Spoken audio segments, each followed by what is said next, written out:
Kalau kita mau jujur, seringkali pengharapan kita tentang kekekalan, kita berpikir tujuan akhirnya adalah keluar dari dunia ini. Kita berkata kita merindukan surga, tapi seringkali yang sebenarnya yang kita rindukan itu adalah kita hidup tanpa masalah. Kita berkata bahwa Tuhan cepatlah datang, tapi sebenarnya yang kita rindukan itu adalah hidup tanpa pergumulan. Persoalannya, kita bukan tidak berpengharapan. Masalahnya adalah arah pengharapan kita itu yang keliru. Kita itu sering hidup dengan pola pikir, yang penting nanti di surga. Dunia ini hanya tempat transit. Akibatnya apa? Hidup yang sekarang ini menjadi tidak bermakna. Pekerjaan kita akan menjadi terasa beban, kosong. Penderitaan kita menjadi penderitaan yang sia-sia karena kita tidak tahu kenapa Tuhan mengizinkan itu terjadi dalam hidup kita. Saudara, dunia ini bukan sekedar tempat transit yang suatu hari ditinggalkan, tetapi dunia yang sedang dipulihkan Allah dan kita ditempatkan di tengah-tengahnya. Artinya, bukan manusia yang naik untuk kabur, tetapi Tuhan yang turun untuk memulihkan. Injil bukan cerita manusia melarikan diri dari bumi, tetapi cerita Allah yang datang untuk memperbaharui bumi dan memulihkan manusia di dalamnya. Tapi faktanya keadaan dunia tidak baik-baik saja. Kita berada di dalam tension already but not yet. Karya pemulihan itu sudah terjadi, sudah dimulai. Ciptaan baru sudah mulai dikerjakan oleh Allah dalam pembaharuannya, dalam kebangkitan Kristus. Roh Kudus sudah dicurahkan. Kerajaan Allah sudah masuk ke dalam sejarah manusia. Tetapi di saat yang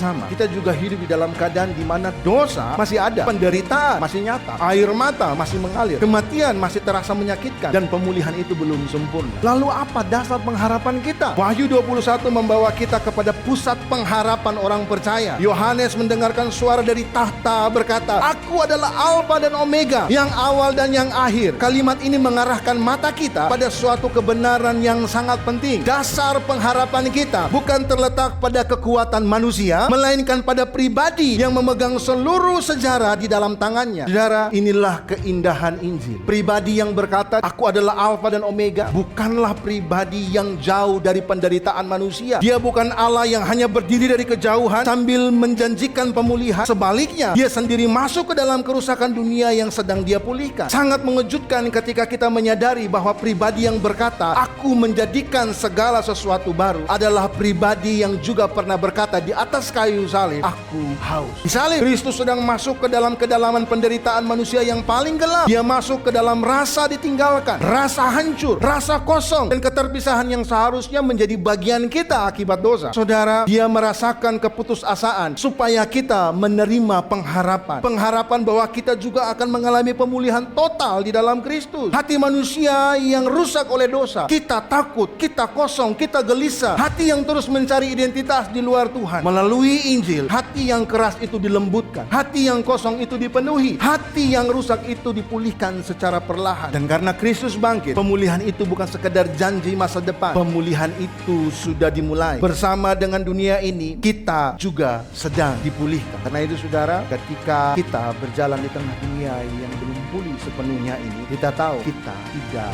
berjalan sendiri. Kita berjalan bersama dengan Tuhan yang pernah masuk ke dalam penderitaan itu. Untuk itu saudara, jangan menyerah. Tetaplah setia, tetaplah berharap. Bukan karena hidup selalu mudah, tapi karena Kristus sudah memulai pemulihan itu. Dan dia tidak akan berhenti sampai segala sesuatu dijadikan baru secara sempurna.